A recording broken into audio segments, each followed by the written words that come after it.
A chilling murder in Ladakh. Imagine a peaceful morning in Ladakh, where the silence is broken by a frantic call to the police. A hotel staff member has just found a guest dead in his room. But this wasn't just any death, it was terrifying. The man's eyes were wide open in horror, and deep black marks wrapped around his neck, as if he had struggled against an invisible force. The Ladakh police had seen accidents before, but a murder like this? Never. Scroll a letter and a photograph. The start of a nightmare. The victim was identified as Ravi, a 28-year-old man who had been staying in the hotel secretly. As the police searched his room, they found something eerie, a letter and an old photograph of a girl. The letter revealed a horrifying truth. If anything happens to me, only one person is responsible, Ria. She ruined my life. The beginning of Ravi's horror. It all started when Ravi returned to Delhi after college. His life seemed normal until one day something strange happened.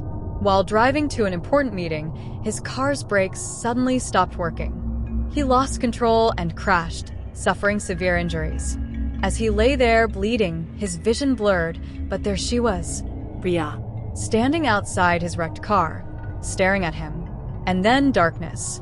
Derelict house, the night of broken glass. Days later, another chilling incident occurred.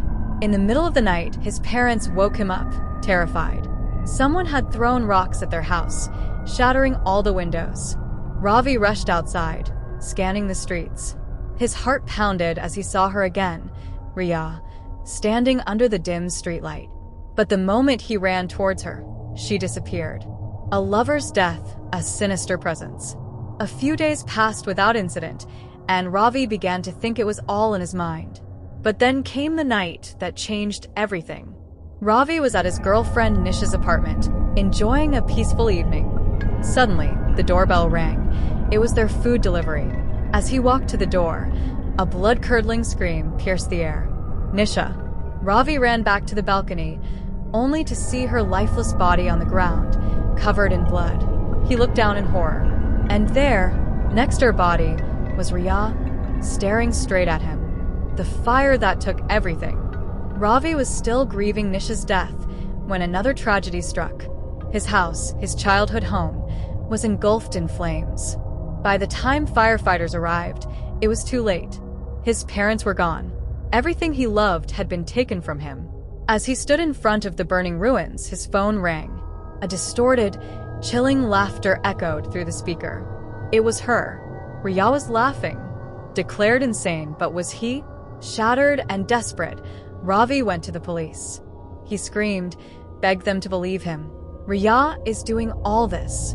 She's killing everyone around me. But instead of helping him, the police dismissed his claims, saying he was mentally unstable. They sent him to a psychiatric hospital. But even there, he wasn't safe. Every night, he woke up to rats crawling in his room. He was convinced someone inside the hospital was working for Ria. A last escape to Ladakh. Ravi finally found an opportunity to escape and ran as far as he could to Ladakh. He thought that if he left everything behind, maybe, just maybe, he could be free. But he was wrong. She followed him. Every night, he felt her presence. He saw shadows in his room. He heard whispers when no one was there. He knew he wouldn't survive much longer. Skull and crossbones, Ravi's mysterious death, the impossible truth. Then came the final horror. Ravi was found dead. But the forensic report made the case even stranger. There were no signs of struggle, no other person in the room. The CCTV footage showed no one entering or leaving his room. And the most chilling part? Ravi had strangled himself to death. How is that even possible? Ghost the truth about Ria. Was it really over? As the police dug deeper, they uncovered the shocking truth. Ria had died years ago.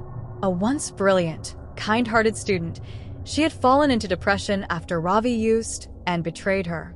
She stopped eating, stopped speaking, and eventually faded away. Ravi had destroyed her life.